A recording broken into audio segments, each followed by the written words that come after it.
राम राम राम राम राम राम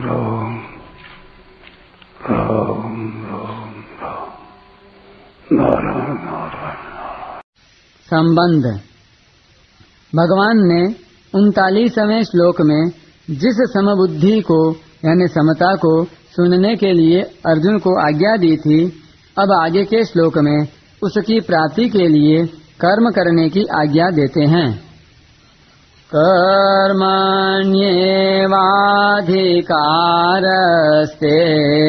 मा फलेषु कदाचन मा कर्म फलहेतुर्भूर्मा ते संगोस्त्वकर्मणि। 47वां श्लोक। कर्तव्य कर्म करने में ही तेरा अधिकार है, फलों में कभी नहीं। अतः तू कर्म फल का हेतु भी मत बन और तेरी अकर्मण्यता में भी आसक्ति न हो। व्याख्या। कर्मण्येवाधिकारस्ते, प्राप्त कर्तव्य कर्म का पालन करने में ही तेरा अधिकार है, इसमें तू स्वतंत्र है। कारण कि मनुष्य कर्म योनि है, मनुष्य के सिवाय दूसरी कोई भी योनि नया कर्म करने के लिए नहीं है। पशु पक्षी आदि जंगम और वृक्ष लता आदि स्थावर प्राणी नया कर्म नहीं कर सकते। देवता आदि में नया कर्म करने की सामर्थ्य तो है, पर वे केवल पहले किए गए यज्ञ दान आदि शुभ कर्मों का फल भोगने के लिए ही हैं। वे भगवान के विधान के अनुसार मनुष्यों के लिए कर्म करने की सामग्री दे सकते हैं, पर केवल सुख भोग में ही लिप्त रहने के कारण स्वयं नया कर्म नहीं कर सकते। नारकीय जीव भी भोग योनि होने के कारण अपने दुष्कर्मों का फल भोगते हैं, नया कर्म नहीं कर सकते। नया कर्म करने में तो केवल मनुष्य का ही अधिकार है। भगवान ने सेवा रूप नया कर्म करके केवल अपना उद्धार करने के लिए ही यह अंतिम मनुष्य जन्म दिया है। अगर यह कर्मों को अपने लिए करेगा तो बंधन में पड़ जाएगा, और अगर कर्मों को न करके आलस्य प्रमाद में पड़ा रहेगा तो बार बार जन्मता मरता रहेगा। अतः भगवान कहते हैं कि तेरा केवल सेवा रूप कर्तव्य कर्म करने में ही अधिकार है। कर्मणि पद में एक वचन देने का तात्पर्य है कि मनुष्य के सामने देश, काल, घटना, परिस्थिति आदि को लेकर शास्त्र विहित कर्म तो अलग अलग होंगे, पर एक समय में एक मनुष्य किसी एक कर्म को ही तत्परता पूर्वक कर सकता है। जैसे क्षत्रिय होने के कारण अर्जुन के लिए युद्ध करना, दान देना आदि कर्तव्य कर्मों का विधान है, पर वर्तमान में युद्ध के समय वह एक युद्ध रूप कर्तव्य कर्म ही कर सकता है, दान आदि कर्तव्य कर्म नहीं कर सकता। मार्मिक बात। मनुष्य शरीर में दो बातें हैं, पुराने कर्मों का फल भोग और नया पुरुषार्थ। दूसरी योनियों में केवल पुराने कर्मों का फल भोग है, अर्थात कीट पतंग, पशु पक्षी, देवता, ब्रह्मलोक तक की योनियां भोग योनियां हैं। इसलिए उनके लिए ऐसा करो और ऐसा मत करो यह विधान नहीं है। पशु पक्षी, कीट पतंग आदि जो कुछ भी कर्म करते हैं उनका वह कर्म भी फल भोग में है, कारण कि उनके द्वारा किया जाने वाला कर्म उनके प्रारब्ध के अनुसार पहले से ही रचा हुआ है। उनके जीवन में अनुकूल प्रतिकूल परिस्थिति का जो कुछ भोग होता है वह भोग भी फल भोग में ही है, परंतु मनुष्य शरीर तो केवल नए पुरुषार्थ के लिए ही मिला है, जिससे यह अपना उद्धार कर ले। इस मनुष्य शरीर में दो विभाग हैं। एक तो इसके सामने पुराने कर्मों के फल रूप में अनुकूल प्रतिकूल परिस्थिति आती है, और दूसरा यह नया पुरुषार्थ करता है, यानी नए कर्म करता है। नए कर्मों के अनुसार ही इसके भविष्य का निर्माण होता है। इसलिए शास्त्र, संत महापुरुषों का विधि निषेध, राज्य आदि का शासन केवल मनुष्यों के लिए ही होता है, क्योंकि मनुष्य में पुरुषार्थ की प्रधानता है।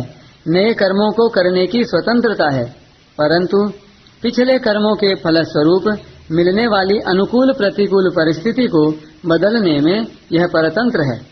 तात्पर्य है कि मनुष्य कर्म करने में स्वतंत्र और फल प्राप्ति में परतंत्र है, परंतु अनुकूल प्रतिकूल रूप से प्राप्त परिस्थिति का सदुपयोग करके मनुष्य उसको अपने उद्धार की साधन सामग्री बना सकता है, क्योंकि यह मनुष्य शरीर अपने उद्धार के लिए ही मिला है।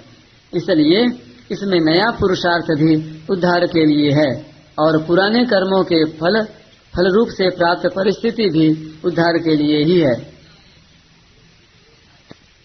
इसमें एक विशेष समझने की बात है कि इस मनुष्य जीवन में प्रारब्ध के अनुसार जो भी शुभ या अशुभ परिस्थिति आती है, उस परिस्थिति को मनुष्य सुखदायी या दुखदायी तो मान सकता है, पर वास्तव में देखा जाए तो उस परिस्थिति से सुखी या दुखी होना कर्मों का फल नहीं है, प्रत्युत मूर्खता का फल है।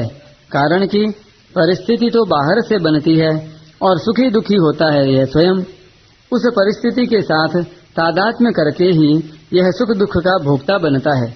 अगर मनुष्य उस परिस्थिति के साथ तादात्म्य न करके उसका सदुपयोग करे तो वही परिस्थिति उसका उद्धार करने के लिए साधन सामग्री बन जाएगी। सुखदायी परिस्थिति का सदुपयोग है दूसरों की सेवा करना और दुखदायी परिस्थिति का सदुपयोग है सुख भोग की इच्छा का त्याग करना।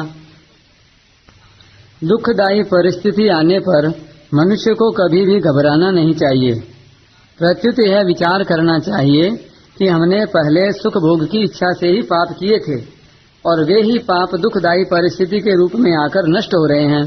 इसमें एक लाभ यह है कि उन पापों का प्रायश्चित हो रहा है और हम शुद्ध हो रहे हैं। दूसरा लाभ यह है कि हमें इस बात की चेतावनी मिलती है कि अब हम सुख भोग के लिए पाप करेंगे तो आगे भी इसी प्रकार दुखदायी परिस्थिति आएगी। इसलिए सुख भोग की इच्छा से अब कोई काम करना ही नहीं है, प्रत्युत प्राणी मात्र के हित के लिए ही काम करना है। तात्पर्य यह हुआ कि पशु पक्षी कीट पतंग आदि योनियों के लिए पुराने कर्मों का फल और नया कर्म ये दोनों ही भोग रूप में हैं और मनुष्य के लिए पुराने कर्मों का फल और नया कर्म पुरुषार्थ ये दोनों ही उद्धार के साधन हैं। माँ फलेषु कदाचन, फल में तेरा किंचन मात्र भी अधिकार नहीं है, अर्थात फल की प्राप्ति में तेरी स्वतंत्रता नहीं है, क्योंकि फल का विधान तो मेरे अधीन है। अतः फल की इच्छा न रखकर कर्तव्य कर्म कर। अगर तू फल की इच्छा रखकर कर्म करेगा तो तू बंध जाएगा। फले सक्तो निबध्यते, कारण कि फलेच्छा अर्थात भोक्तृत्व पर ही कर्तृत्व टिका हुआ है, अर्थात भोक्तृत्व से ही कर्तृत्व आता है। फलेच्छा सर्वथा मिटने से कर्तृत्व मिट जाता है और कर्तृत्व मिटने से मनुष्य कर्म करता हुआ भी नहीं बंधता। भाव यह हुआ कि वास्तव में मनुष्य कर्तृत्व में उतना फंसा हुआ नहीं है जितना फलेच्छा अर्थात भोक्तृत्व में फंसा हुआ है।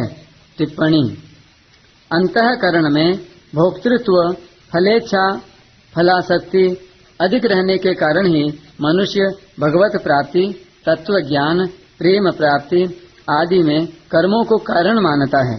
वास्तव में भगवत प्राप्ति आदि कर्मों पर निर्भर नहीं है, प्रत्युत भाव और बोध पर ही निर्भर है।